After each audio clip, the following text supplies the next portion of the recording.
I just don't think that people understand that things die.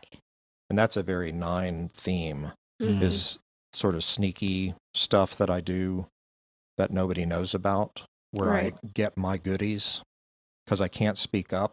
Yeah. It's almost like because he's a 9 and because there is so much flatness in his whole life and in his whole affect and everything, I wonder if like it took killing to experience any kind of vitality, to experience any kind of like aliveness. The big hormone enneagram.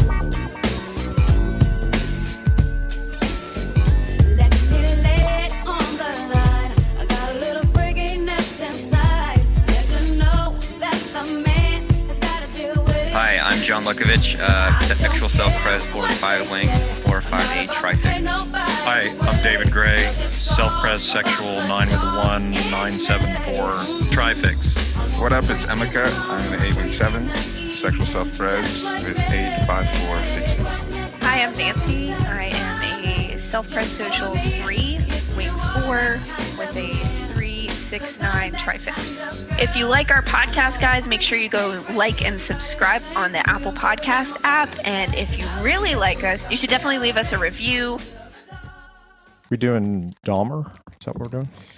Yeah. Did y'all watch it? Yeah. I watched the first 3 episodes. 3 episodes, yeah. Yeah, me too. Yeah, what'd y'all think? It's dark, man. It's good.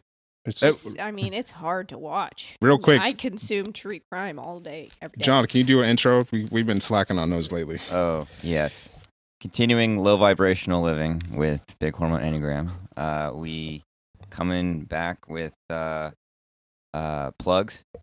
As usual, we are doing, please buy my book. Please rate and review my book. We got Alexandra, the astrology mistress, Enneagram and astrology. We got Dark Arts and Getting Typed by two of the gentlemen here and a third gentleman who's not present. And we got David's Trifix book, which is an amazing visual exploration, and not just of Trifix, but of energies and combinations of the types. It gives with a great intro by John. Sorry?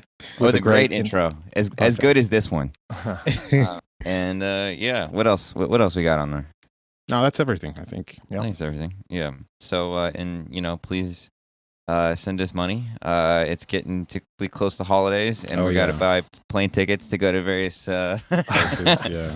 Amsterdam to come. Yeah, to Amsterdam. To go to Amsterdam. Yes. So Is it me? You want to donate? I'm a student now, so I'm broke. So if you guys ever want to send me money, right. And then I do coaching and Enneagram shit with people one-on-one. So there's all that. So.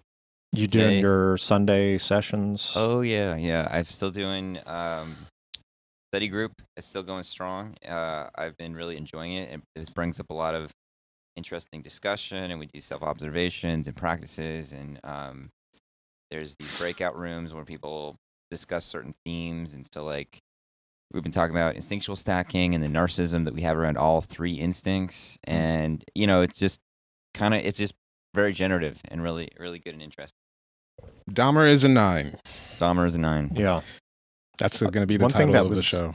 One thing that was interesting was to me, because I watched all of it, and just how much it actually really was hitting on what attachment is. Yeah. Or just giving the feel of attachment. It was actually really hitting hard on that. Amazing in that context of David was hard relating with that. Hard relating, yes, to the bodies in the basement. When I was 17, I had my first victim in my basement. The body is still there.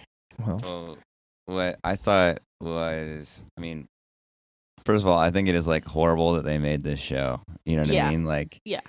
And Nancy, you and Emeka didn't get to the end, did you? No, just Not 3 yet. episodes. I'm planning on it, but not yet. So, I think the first episode is the darkest. Yeah, it's horrible.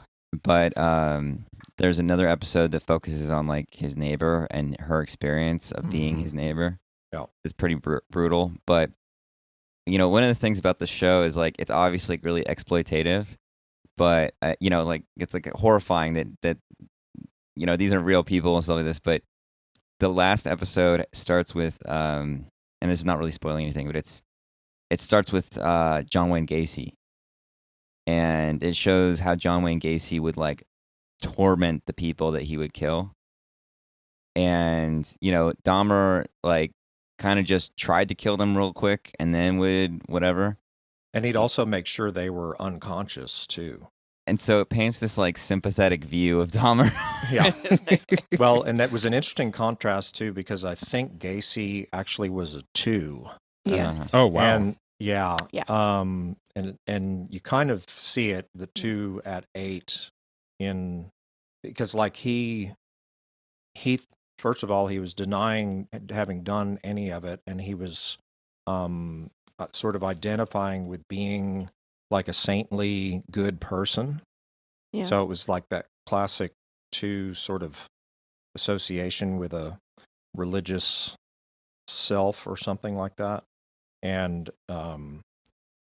anyway, that was pretty interesting, the contrast. Like Dahmer sort of didn't want the people. I mean, if the series is true to what happened, it's like he didn't want the people to experience the torture. He wanted them to be unconscious. Yeah, he was the one that didn't like the act of killing, technically. Right. He just wanted the people to... I don't want to say he just wanted the people to stay, because that paints him as like this, all he wanted was connection. Like, that's not it, but, it's different. It's different. It's not better. Connection on an organic level. Yeah, the thing about Dahmer that's fascinating is that he seemed to like an erotic emotional relationship with like deadness itself. Like he was like his libidinal energies were invested in viscera and bones and corpses and dead flesh and dissection, all that kind of stuff. Like he just lived like the sense of the smell that they keep emphasizing, like that he lived in that and seemingly was unfazed by that, like on a on like a animal level, that we're like repelled by the smell of rotting flesh, and he just like was imbibed in that. And part of that was, to me, sort of an attachment thing in that he had done all this stuff with roadkill, dead animals with his dad. Yeah. And so it was sort of connecting into that. David, you also said something about how you think he's self-repressed sexual, and I think so. And this sort of whether he is or not, this sort of like erotic attachment to death itself seems like, I mean, maybe, is there another self-repressed sexual serial killer on the list that we've typed? I don't know. Yeah, I think there's something some in that there we thought were, but yeah, there is a thing with SPSX and death, and sort of wanting it to permeate the air as a beautiful stench. In the show, they relate Dahmer to Ed Gein or Ed Gein or whatever. Yeah, Ed Gein. Yeah, who also had a similar like interior decorating with human flesh and yes, whatever. It was he. Do you know anything about his? Yeah, I would start to wonder if he was an attachment type as well, because it was that similar theme of wanting to keep, like, his mother around, made a lampshade out of her skin or whatever. Yeah. Beautiful I'm pretty things. sure he like hung skins from his ceiling or some weird shit like that. I think there was something too with Ed Gein that like other of his, he like, after he killed his mom, he put his mom like in the flower bed or something like that, and then a bunch of the other victims below her so that they could look up to her even after she was dead, because that's like what she wanted, was like to be looked up to.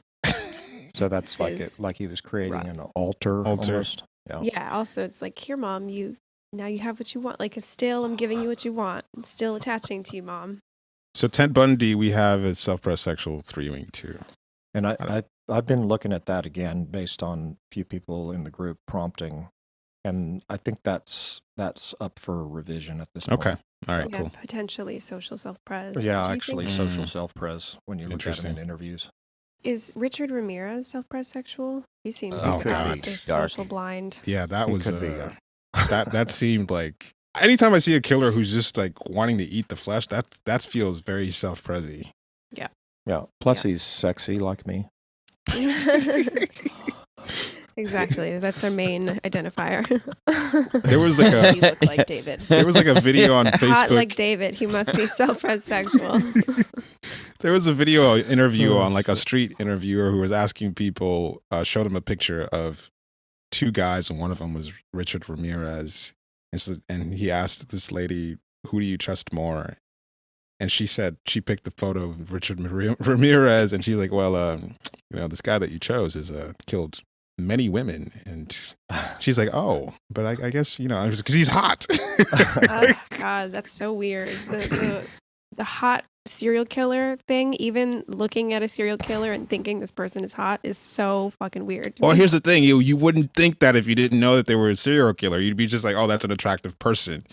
I guess. That's exactly what it is. No, yeah. It's probably my social, like, corrupting my sexual in the sense of, like, oh, you're a shitty person. You must have nothing to offer. Yeah, you just don't know that they're a shitty person. You're just like, oh, I want to fuck this guy. Yeah, but I feel like that's Rough. like a natural reaction. It's like this person causes harm. I no longer find them attractive. But then again, he had all this fan mail and huge fans and marriage proposal. I think he got married to somebody. So what's going on there? People want the death. Yeah. And the destruction and the David Gray. I think And the like, David Gray. I was kind of, this is like actually really, it was very interesting to me is like, why somebody like even Dahmer would, get all this fan mail and attention and stuff like this. And, I think there's probably a fuck ton of reasons, but one thing I was thinking about was, and that was fascinating in terms of Dahmer being a 9, was throughout the show, he says, I didn't do anything with my life. Like, I'm a nobody. I didn't do anything. Which is pretty like typical like 9 kind of self-image, right. Unhealthy 9 self-image. And yet, he became this object of fascination, right? So he's like thought he himself was like a loser. Right. And then now he's like the subject of TVs and podcasts and books and whatever. And like, basically like a celebrity. And like, you see that in the show where he's like, receiving fan mail in jail, and stuff like this. And I feel like people like Dahmer or people like Trump or something like this, like there's a way in which they seemingly like exist outside of a certain conventional life. Mm-hmm. And I feel like most of us are like in this process of like, we're just trying to make our relationships work, and we're just trying to like feed ourselves and like, function in kind of like a normal way. Mm-hmm. And yet there are these people that seem like they're exempt from those like values that keep us in a kind of grind, you know? Like, I mean, it's like not fair. Yeah, it's like they seem to be like outside the bounds of a certain normalcy that I think we all feel a little confined by. And so it's like a weird dissociation from one's own life force that projects like there's something happening over there. Yeah. There's like all the fire is with them. Yeah, there's a freedom or a fire or a life force over there that I don't have access to. And so sometimes, like, people will, like, I was listening to a podcast, I think, and they just offhandedly mentioned some girl that had serial killer tattoos on her, which is like... Oh, yeah, she got Dahmer tattooed on her leg. So, yeah, I don't know where I picked this up, but I remember hearing this. And, and it's like what are you trying to associate to yourself through that symbol that he represents psychically? So I think that there's something like, and Dahmer himself, he's getting this projection of like libidinal life force, and yet he was so immersed in absolute death, like an absolute black hole of life force, that it's like, oh, there's something over there. You know what I'm saying? There's also I feel like a level of anti-aesthetic that people latch onto, because I was listening to a podcast about this girl. There are lots of people, but they're called Columbiners. Oh God, I've heard that shit. Yeah. What's the deal with them?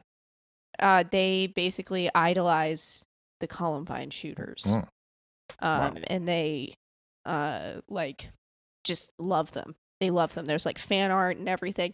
And this girl flew from America to Canada to like reenact Columbine in Canada. Jeez. She was caught. She didn't get through with it because Canada's like, fuck you, no guns.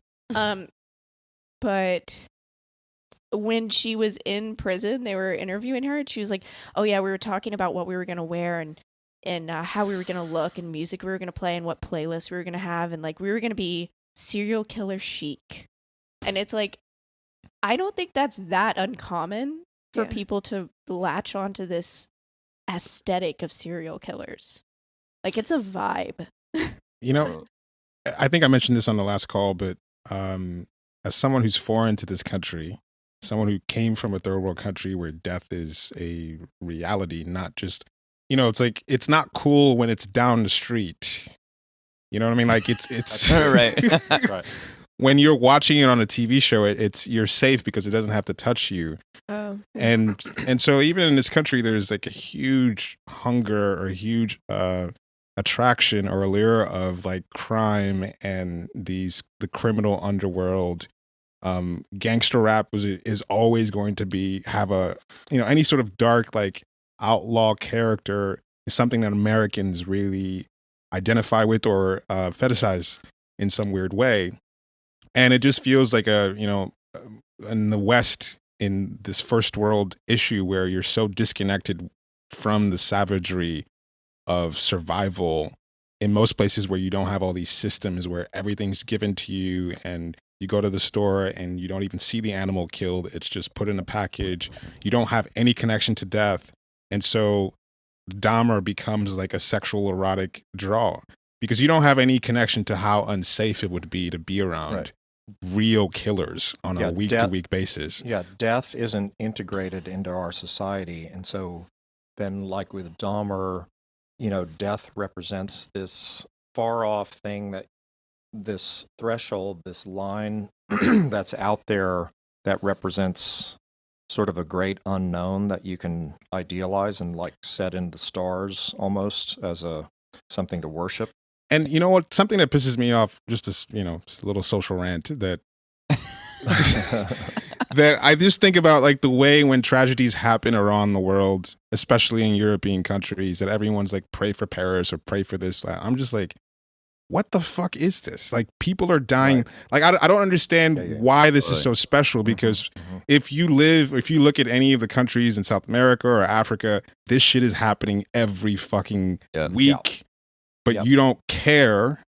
So death becomes this erotic or special thing that people aren't aware of because they're, I don't know, sheltered from the reality of existence for most people in the world. People are fucking dealing with real dangers every single day. It's happening every week in those countries, and it's happening with many more people, right? Like way more the people. Paris thing happens, and it's whatever it is, 50 people or 20 or whatever. And whereas we're talking thousands, getting killed in all kinds of situations in these South America and Africa, like you're talking about. Yeah, like I grew up with the awareness that, I mean, if you're not careful, you just go missing. No one goes looking for you. You're just gone. Your body's in a ditch somewhere. That's it.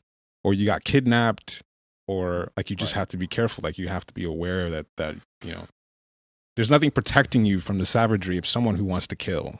So like a Dahmer is like, yeah, someone can just decide to do that and they can get away with it for years, unless someone finds out and then kills them. Well, and I think you were talking about watching public executions in Nigeria last time, and yeah, I think that like we're a weird death obsessed culture, and I remember I was visiting a friend who my friends Sherry and Adam, who get like a lot of their food from farms and directly and stuff, and so this one farm had a bunch of roosters. They needed too many roosters. And so I got picked up from the airport, went to a farm, and we ended up killing these roosters to eat them. Yeah. And I had to cut a rooster's head off. Like, actually I was supposed to just slit its throat, but I just ended up slicing its whole head off. And I mean, it's horrible to kill something, but at the same time, there's something profound about it in the exchange of life and death where, we killed this thing, and like watching its body, like, bleed out and shudder and all this kind of stuff. And I mean, and you know, if you don't hold the rooster's body, you have to hold it upside down so it's like the blood goes to its head so it gets docile. But still, it like kicks and you could get cut up yourself and Right. And you know what? Like being responsible for something to die in a direct way has a weight to it and a profundity, and it's sort of, feels Eucharistic, you know. Right. And so then we went back to his place, and I can't cook for shit, but he cooked and Adam cooked, and to have the animal that was alive a couple hours ago, it's something that we're completely removed from, and I feel like there is a part of human nature that has developed amongst this exchange of life and death in a very like profound way for thousands of years, and then to suddenly be alienated from death in a sanitized way that kind of like we used the example last time of like grocery store plastic wrapped meat. Yeah, it's like that, but so then we're like, all right, we have to constantly export death. Like a lot of the suffering in these other countries we're talking about, it's not entirely, but a lot is responsible for from the United States. Yeah.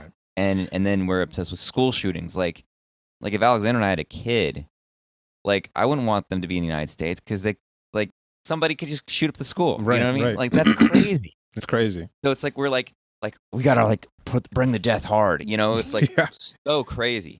So like Dahmer is like a pimple in the skin of America that like that we like are so death suppressive, and yet like it's like this huge shadow that just comes up through these weird places. Real quick, something about the chicken that struck me when I first came here, like the idea, because when I growing up, you had to pluck the chicken, boil the chicken, and then someone has to cut up the chicken, and then you have the breast, and so you have a real, what it takes to get a breast. And so to go to a store and to see packages with like 10 breasts, it's like, I don't know what it does to your head, because it just, how many chickens did you have to slaughter to get that many breasts? And if you grew up seeing 10 breasts in a package, you just separate yourself that it came from a living thing. Because if you do one chicken, you get 2 breasts, right, and 2 drumsticks. So it kind of removes you from the fact that was a living thing. Totally. I was on Instagram, and like kind of like a meme account, just like a random shit account. Like I don't know if it was like inside of a ship or something like this, but it had this like little like conveyor belt kind of a thing, like a trough that was like had a conveyor belt in it, and there was like this like hole that would like that would have big fish that were like just been caught or something. And it was just going, putting these fish in the conveyor belt, and then it's like somehow the something goes wrong, and then the whole room is flooded with enormous fish. I saw that, and it's like water that's like blood filled, just goes through the. Oh my god! And there's like these technician guys that are like trying to shut it down and like jump over the fish and move through it. You're like blasted backwards. And it was like the video itself was not like gross. There was the like industrial deadness of it, and the like, I don't know about a fish's nervous system, but like like a chicken or some other kind of mammal like that we just process like nothing. It's just like the amount of just like animal suffering that like our daily existence lives on is just so wild. So it's just this like death, and so. I don't know. There's something really. It's like we have to have like a conscious relationship with Eros and Thanatos, and I think we have a poor relationship with both. Yeah. As a kid, I remember my dad would take me hunting, and I only ever like killed, I think, 1 squirrel. Like I did not like hunting.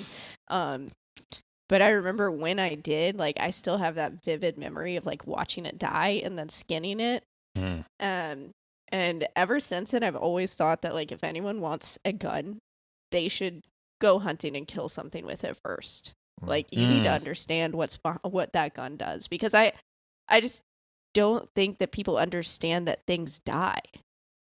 Like I don't think it clicks in their head sometimes. Yeah, I actually think that's correct. Like when you take kids or people who have gone hunting for the first time and you watch them shoot something, they're like in shock that it actually dies.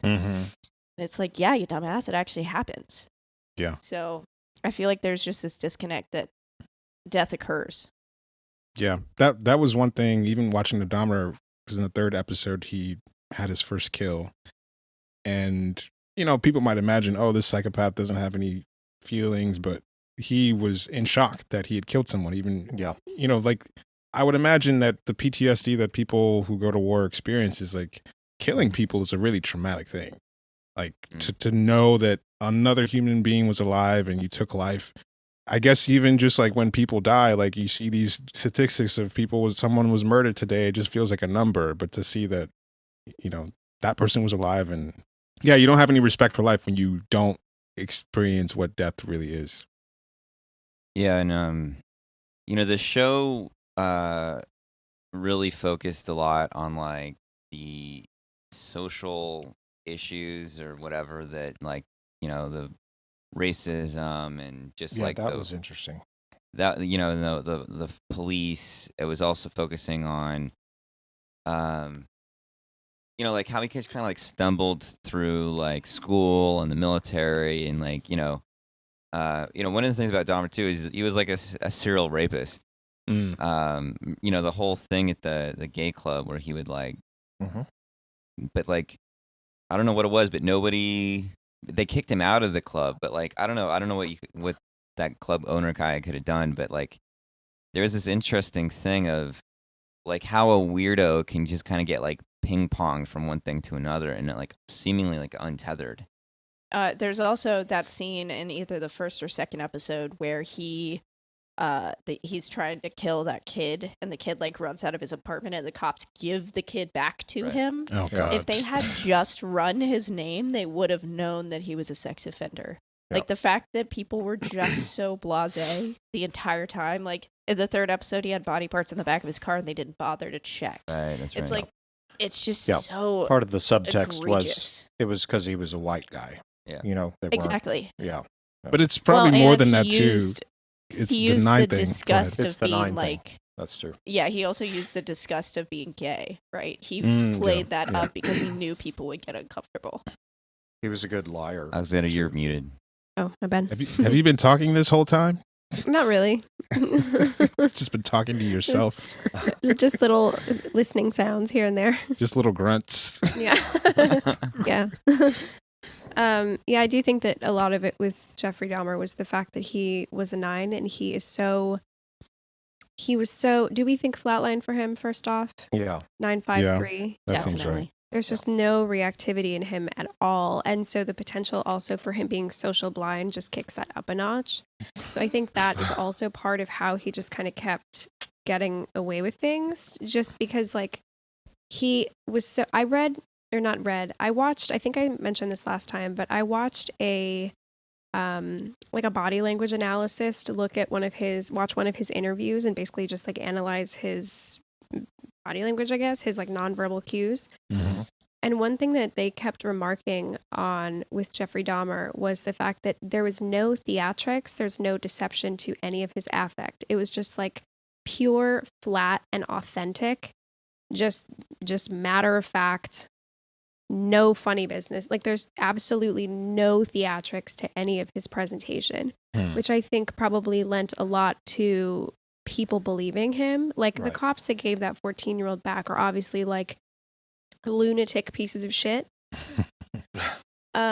Just like, yeah, negligent garbage. But I do think that just Jeffrey Dahmer's insane matter-of-factness probably raised no alarm bells for people, unfortunately. Yep. I mean, it's very similar with Chris Watts, who is another 9 that, do you guys know who I'm talking about? Who like killed his wife and like threw his kids into like just an oil bin or something like that. Yeah. Also, he was like on the news doing stories like saying, oh, I forgot the wife's name, but like, hey wife, come back. We miss you so much. Oh yeah. That was the one in Colorado, right? Something like that. Yeah. Yeah. That was bizarre. Yeah, and it's just another of these things of just like, just some like completely unassuming, flat affected person that no one's gonna take a second glance to because there's there's no anxiety, there's no sketchiness, there's no theatrics. Like with Ted Bundy, you could at least he was selling something. So it's like, what the fuck are you selling? Yeah. So is this episode becoming the Joker 9 episode that we never did? It's Yeah. Joker 9 episode. Joker 9. Well, another aspect to this too is like, and this is tons of disclaimers around what I'm about to say here, because I don't know how this is going to be or if this is going to be well received or not. But I do wonder if it was a lack of respect for life or not. And I know, I feel super weird even saying that, but it's almost like because he's a 9 and because there is so much flatness in his whole life and in his whole affect and everything, I wonder if like it took killing to experience any kind of vitality, to experience any kind of like aliveness. And so I'm absolutely not regarding him as like a respectful person, but I'm sure that in a way he did know what like killing a person meant because it brought some semblance of like significant Vitalizing. Yes. Yeah, I mean, to me, that edge between life and death, that's like where the match strikes and catches fire. You know, that's there's also that edge. scene. There's that scene in episode 3 where he like, I think it's episode 3, yeah, where he can't get off unless he's thinking about the dead fish guts. Oh, right, yeah. Yeah. And it's like, like that was rough. That was upsetting. Yeah, that was upsetting to watch. Some SPSX bullshit is what that was. You guys didn't think that was sexy? Not really. No. David, do you think he's a 9-wing 1 or 9-wing 8? I think 9 with a 1. I think that 1 too. actor is a 9 with an. We talked about it in one of the chats. I think he's I watched some videos. We should maybe do him on a DAA, but I think he's a 9 with an 8. I'd watch that. You should definitely do him. I think he's a 9 with an 8-wing, with a 7 with an 8-wing secondary fix, and then a 3. Okay. Yeah, that feels right. He's a wacko. Yeah. So, and I think to me, the acting to me was incredible. Yeah. Also, he did amazing. Yeah, I mean, really he repulsed me. And the father too is also playing a 9. Oh, I think. And the grandma. Yeah, and the grandma. Yeah, like and all his that mom was denial. probably a 6. Probably. Oh, right. Yeah. The mom. By the way, the best comment ever made about this TV show was from my roommate who I'm watching it with, and she said she is not from America, and she said this must be based in America because they just had an argument about a UFO, and that's ridiculous. I just thought that was hilarious. Oh my gosh. John and I were like quickly commenting, just like looking up that this all happened in like Ohio or some shit. Wisconsin. It's always fucking Wisconsin. Ohio. It's, I mean, same fucking thing, you Yeah. know? It's like Midwest, what's in upper Wisconsin? Yeah, the Midwest is the most terrifying. It's like the BTK killer. Middle America. Say what? Just that middle America, Oh, yeah. just suburb world or whatever. The like craziest serial. There's killer. nothing going on here, so people gotta wear people's skin to get their knocks off. Yeah, I mean, yeah. It's like this weird, insane 9 shadows. Jeffrey Dahmer has like nothing in his inner life, it seems. He has nothing in his outer life. There's nothing in the surrounding area that's interesting at all, you know? So it's like, how is he going to feel any semblance of anything? Like, take up a hobby maybe in its, you know, take up a better hobby. Taxidermy would have been better than human living people. But still, from like the 9 perspective, it was almost like, I'm not going to say I understand, but Yeah, you do. there is like a, like, if you feel dead your whole life and that's the only thing that makes you feel anything, like, of course. Of course, You know? you're gonna dive into it. Again, choose maybe take up like painting or something, but I think also too, this is like a fine point on the stacking, is that when you don't have social, you don't have as much of a, I don't know, an eye towards the reputation that you're generating by having a career or something. And so that makes it more, that makes what he did, you know, more likely to happen. So there's no even point for him to dabble in the game at all because he's not getting anything from it. Yeah, he doesn't see that whole lens of reputation and so forth. Another thing about him that speaks to this sort of deadness is that he was like a major alcoholic. Mm-hmm. Yeah. And just, you want some Perskis? Yeah. Luring people with drinks. Yeah, and like I know so many people who've like had nothing in their lives, and so they just become incredible alcoholics. You know, just that, like, that's their only entertainment.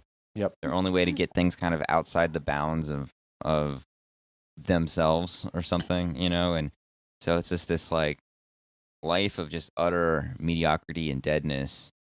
I'll say this though, culturally, it feels like, I mean, there are a lot of places where people drink, but culturally, there's a weird thing of we're gonna get wasted, like not just like have a couple drinks. I noticed that some Europeans, not the Irish, but most Europeans like to drink, but it's like moderate drinking from a very young age. Yeah. But here, people are not allowed to do so. And once they start, it's like, I want to get fucking wasted, not just plastered. And I just never understood where that came from, but it seems very specific to Americans and the Irish, where it's like, we're not just going to drink, we're going to drink till we pass out. I think that's another like shadow sexual instinct thing. And therefore, well, and also related to the connection between like sex and death and so forth. Like alcohol is, on one level, it's ultimately a poison, and it's a, you know what I mean? It's a fire water, again, to use my elemental thing. So it like takes you to this other place, and people become more sexually uninhibited and so forth. And so loose. Yeah, and so there's this weird connection between sex and death always.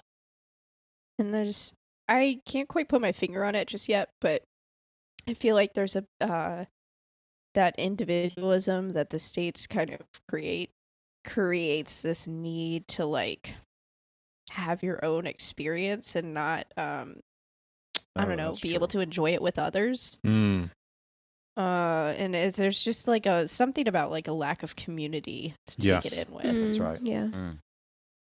Yeah, just that's big. Extreme, like idolatry of yourself. I don't know. Yeah, no, that's huge. I was teaching English in Mexico, so I could afford to live there and party my ass off and talk to girls. And so I made a lot of friends. I was teaching English. You've had so many lives. I was teaching English in like a corporate setting, so I had like a schedule made for me with multiple students. So I made a lot of friends who were Mexicans who were professionals, and who quite a few of them moved to the States, and we kept in contact, and they experienced like huge culture shock that they would get out from work and no one wanted to do anything. Like in Mexico, if you get done with work, there's always a group of people who let's go get something to eat, let's go to the strip club together. There's a sense of community. Let's fuck, prostitutes together. Just kidding.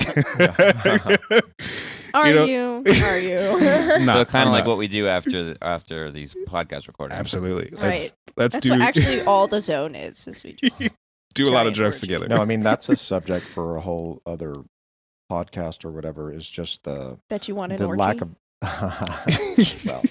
well, that's yet another episode. Just the social instinct, just the how undeveloped it is in the United States. Yeah. And so the way that we deal with stress in this country, I feel like when I lived in Mexico, I noticed how people regulate your nervous system. I'm sure John's covered this in his book, of just being around people and sharing vibes and doing things together. And that's one thing I really appreciated about Latin culture, was that people just did shit together all the time. And so they really had a hard time adjusting to the States, because everything is individualistic, and you get out from work, you go home, you don't have drinks with anybody, you don't have dinner with anybody, people don't mix too much on the weekends.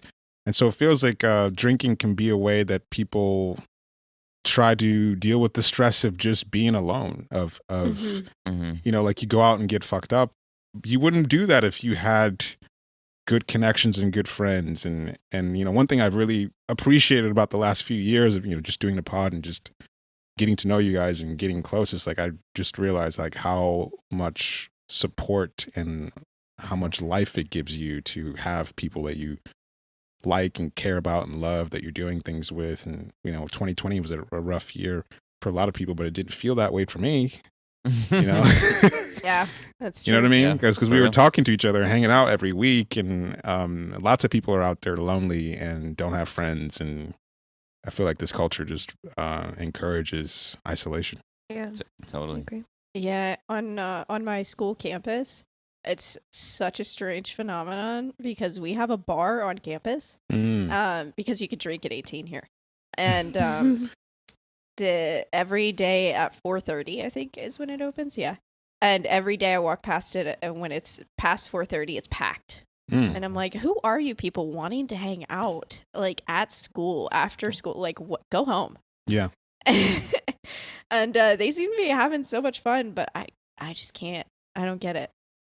I feel like my friend Colleen visited a couple weekends ago, and like Colleen and our friend Mary, Colleen and Mary introduced the Enneagram to me in high school, and Mary's brother lives here in New York, Simon, and Simon is one of the funniest fucking people. Oh yeah, we met him. He was Oh yeah, right. I was part of my social blind is I always forget who me too. But I'm always telling people that like I've already met somebody like many times about this person. I'm like, oh yeah, this person's really cool. They're like this, like yeah, yeah. Anyway, but yeah, Colleen and I were like just catching up and walking around and talking and stuff. And one thing Colleen said was, that we had such like intense friendships in high school that were like, we watched all these like extremely pretentious, very long, artful movies. Like we had a whole years of watching like Bergman and Kurosawa and like gradually more obscure whatevers, and it was just like we didn't have like party time high school or like it was like very snobby and whatever, but we didn't think of it as snobby. We were just like enjoying art and things that we thought were like meaningful, whatever. But basically, Colleen's point was like, we had such like a rich and unusual friendships in high school that it kind of spoiled us. Like, and it's something I wasn't really self-conscious about, in the sense that I just figured everybody kind of had like a couple really good friends or something. But even people who were like really good friends are often really removed from each other in a certain way, and don't really get very personal. Like they get there's like a banter or a some kind of shared interest or a way to check in, but like there's not a lot of like kind of like extending family. Yeah. And I don't know what it was about like that's like Colleen, Mary, and Simon and whatever, and a few others like in that thing, but it was like, I mean, part of it was actually, I think probably the Enneagram too was a big part of it. Was like something that gave us a frame to go beneath the surface. But nonetheless, it was a really interesting thought because, just the state of people's alienation and like how difficult it is just to have and make and keep friends. Yeah. And like that might be an interesting thing to explore, especially that most of us here are social blind in a future thing of just like what are friends for and how did they work and how do people make friends? Because it's like, it's like like this podcast was like our going to a bar once a week together. But to instead of just get drunk and fuck around, we were like talking and exploring, and like there's always a way that things were keeping us coming back to something of value that wasn't like we were like, none of us were like, all right, what is the group value? Now let me talk about that. It was like, this is what I value, coming back and back and back. And then through that, I think it was like really, we've all just gone through a lot of shit together. Right. That's like through deepening this thread. And there's just something about like keeping those things that you really care about really like in front of you, and not finding people and then bringing them along to your interests, but like using your interests to like, because it's not just what you're interested in is like a thing. It's like where your heart's really at, where your energy's at. And this is what I was saying is like, the past like 2 years where we've all had like relationship changes and all this other shit, that has like opened up the object relations Mm-hmm. so immensely, Right. like because we've all been dealing with our attachments and our, and our rejections and our frustrations, and like, we've got more to go. But like, that there's been something so potent there, and so, when tying it back to like Jeffrey Dahmer, like just his thing of wanting to keep, supposedly, who knows what the real reason was, but his wanting to keep these like skeletons and these these heads and whatever, and these bodies around him in some weird fucked up attachment thing. And he, they didn't talk about this in the show, but he was planning to make they mentioned it once, but they didn't show it, but he was planning to make like an altar, like a very elaborate altar made of bones and skulls with like two complete skeletons on either side. Wow. He would just have in his room, that he would just have a chair set up in front of. That was like his plan. He has like a little drawing you can look up online. Wow.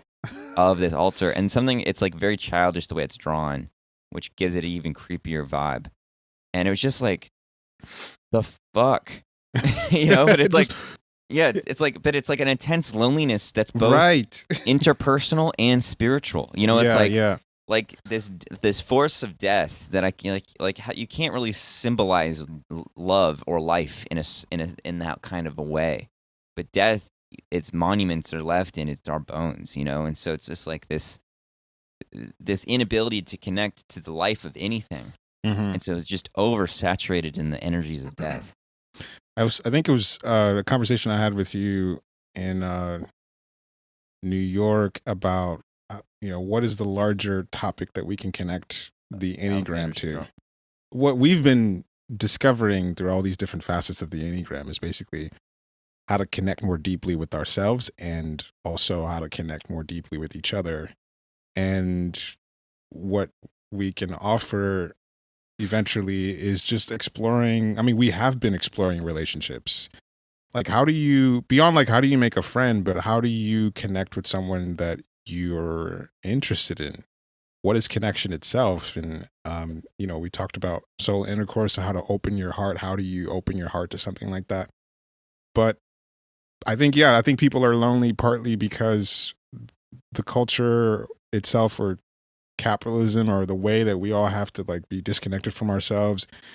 And even if you wanted to connect with someone, if you're not connected to yourself, it's not available.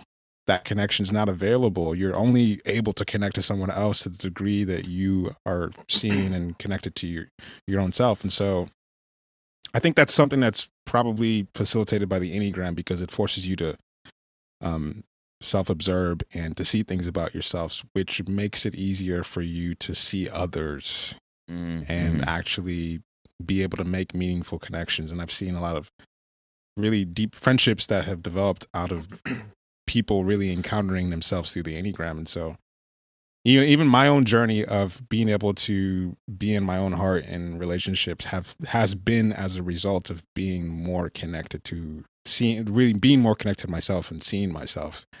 It wouldn't have happened any other way. Totally. Kind of along those lines. One thing that struck me in specifically the third episode, but really all of them that I've watched, is how much Dahmer, he kind of fought it at first, but then he eventually leaned into the full disconnect of the 9. Just like full made up land in his head. And it's interesting. I think they did a pretty good job of depicting how he didn't want to go there, and he was kind of fighting it, but eventually just dove headfirst in, and that's where he lived. That was his attachment to disconnect, kind of. It's just interesting to watch someone have that internal battle and lose. What you guys were just talking about before, one of my crazy theories is that within each instinct is something like a facsimile of the other three of all three instincts. So in other words, within social, there's like a sexual subzone, or you could associate it with that, and then a social within social and a self-present social. And in that crazy theory, sexual within social is my own attunement to my chemistry around what my beliefs, what I'm into, what I, I don't know, idealize or am attracted to with other people, and what emits from me as an energy, as a chemistry that will then attract other people to socialize with and to connect with and to find commonality with, and to make a very specific energetic signature with. Mm-hmm. And so, like in the case of Dahmer, his signature, unfortunately, was something he couldn't show anybody. His social, his specific social signature. And so, that ensured that he was never going to connect or attach or whatever. And so it kind of created this, again, attachment to disconnect in a specific, formula. And to Nancy's point, like, the first episode is like, to me, is like the darkest, because it's just this grueling, detailed experience, but it's seemingly, he is at his most, like, absolutely out of reality, and like that whole thing with the Exorcist video, and like, just how, like, I don't remember if they have this in the show, but they, like, I watched the testimony of that guy, Tracy, I think his name is. The guy that got away? Yeah, the guy got away. And he said, like, first of all, it seemed like it was a lot longer, the whole ordeal stuck with Dahmer. And that Dahmer would kind of like chant and moan and like rock sometimes in the midst of the event. Wow. And, I don't know, like, if he got like, if that's something that was present throughout his experiences, but it seems like not, like, at least when people were conscious, but he's like, he's just like completely losing his sense. And the guy in the testimony kept saying, there was the Jeffrey Dahmer that was like at the bar, that was like nice enough guy, talkative, and he said he just switched, he just becomes somebody else, and he was just like in like a weird waking, like, dissociated state, monstrous state or something. That was pretty interesting, like how this like sort of gradual loosening of reality. And like, I mean, at that point, like, I think he was on his way to being evicted, right? Like at that point when he was caught, like, he just didn't give a fuck about anything. Another thing too is they didn't show this, but I mean they alluded to it, but like, he would make food for people all the time, like that, like like he was known for like feeding the residents of, like, because he was a butcher, and so he's probably feeding them people all the time. What? Yeah, it was definitely people meat. Like there's a thing where they like he offers it to one of his neighbor in the show, and she's like kind of onto it, but people actually ate some Jeffrey Dahmer specialties. That's self-pres love. You know what I mean? You feed people, and so you create a family. Feeding people is like the self-infested. There you go. By the end, all that was in his fridge was people and alcohol.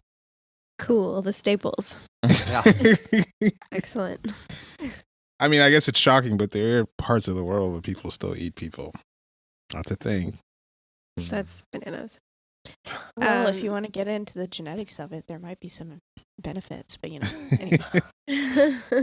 Go ahead. The self-pres type has spoken. My mom likes, even though she's a 2, she likes telling these brutal stories because she has an 8 fix, but she was telling me about how she knew somebody who had a boyfriend, a very good-looking boyfriend, and this person that she knew, family, lived in the part of Nigeria where they still eat people.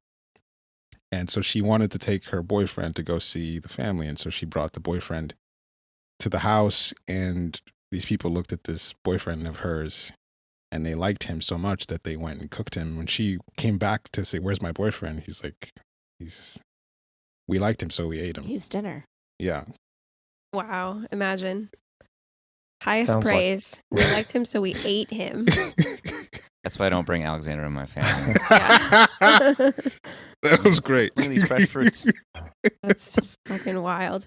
There's another aspect of Dahmer that, like, I don't know if I guess it was real, because I watched an interview of his from prison afterwards, where and this can be a nineism, I don't know, we'll see what you guys think, where he talks about, like, I can't remember his wording now, but he talks about, like, his, like, inner impulse, or this, like, inner drive, this, like, inner sort of, like, corrupted monster that he was able to, like, hold down for a while. And then during that, like, I don't know, there was, like, a killing spree that he went on where he talks about he just gave himself completely over to this inner, I don't remember the word that he used, but this, like, inner impulse, this, like, inner drive or something like that.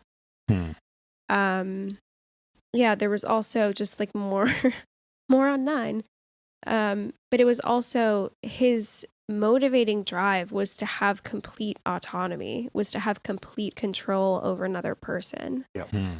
You know, so it's like a growing impulse, all centered around autonomy, all centered around power, all centered around, like, all of these things that 9 inherently just, like, naturally doesn't feel that they have, but all want. And like, we know, just like, and that's, like, where Joker 9 can absolutely come out, you know, of, like, a 9 feels, I don't know, like, everything is happening to them. And the longer that they let things happen to them, the bigger the shadow becomes, the bigger the impulse comes where they need to, like, take control again.